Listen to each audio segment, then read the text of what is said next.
Hello and welcome.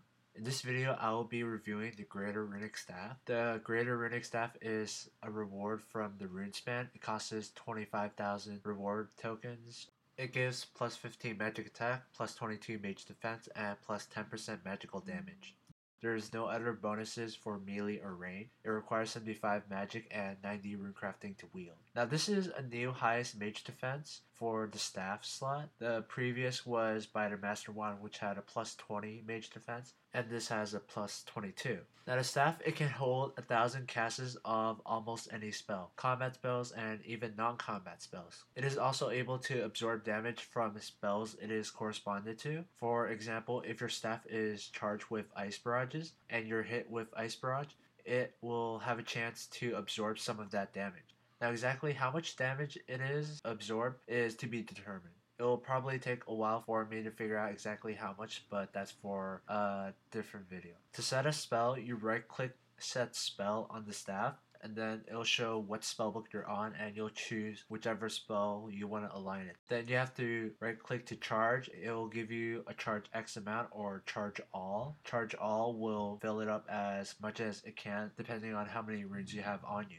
To use a spell, you still have to click on the spell in the spellbook tab and be on the appropriate spellbook to use this spell. For example, if you charge your staff to Ice Barrage and you're on Lunars, you won't be able to cast Ice Barrage with the staff. Now, examples of where this could be beneficial is maybe if you're at Arma, you could charge the staff with Bones to Peaches. Just collect the bones and then wield the staff, Bones to Peaches, and you get Peaches. It could be useful in the fight kill.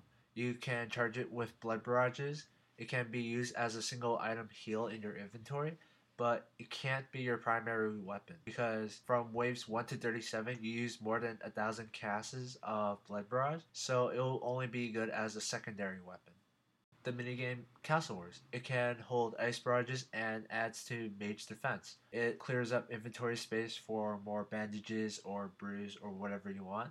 Pyramid Plunder. It can hold Cure Me spells to cure poison. However, this is kind of repetitive. You're probably better off getting the anti-poison totem from the generic, which is much better. Farming. Using remote farm or fertile soil to save inventory space when doing farm runs or bring remote farm spells while farming high level herbs. You can AFK at minigames while keeping an eye on your herb. Now comparing the Greater Runic Staff and the Celestial Surge Box. Both save inventory space. The Runic Staff can hold entire spells, but the Surge Box only holds wind surges, making you have to bring the fire runes along with the Surge Box if you want to use the fire surge. The Surge Box has a damage boost for every 5th successful hit, but you can only hold Surge spells, while the Runic Staff can hold any type of combat spell and non-combat spell. The Surge Box is a shield and can be worn with the Chaotic Staff, but the Runic has less magic damage modifier than the Chaotic Staff. Overall, I think the Surge Box is still better than the Greater Runic Staff because it has more PvM benefits. Now this could be somewhat beneficial in PvP. Mages often lose a lot of money due to the high cost of losing runes when they die, but if they protect the staff on death, they will keep the runes in the staff. But the staff can only be aligned to one spell and one spell only. So if you align it with Ice Barrage, you can use Ice Barrage, but you can't use Ice Blitz even though it uses the same runes. The staff takes around 13 hours to get. If you have the points from training runecrafting at the Runespan, I would say this would be a good choice to buy because most of the other rewards are mostly cosmetic. But I would not recommend this unless you plan to train at the Runespan. If you don't plan to train there, it's not overly beneficial for the 13 hours to get it. The giant pouches degrade around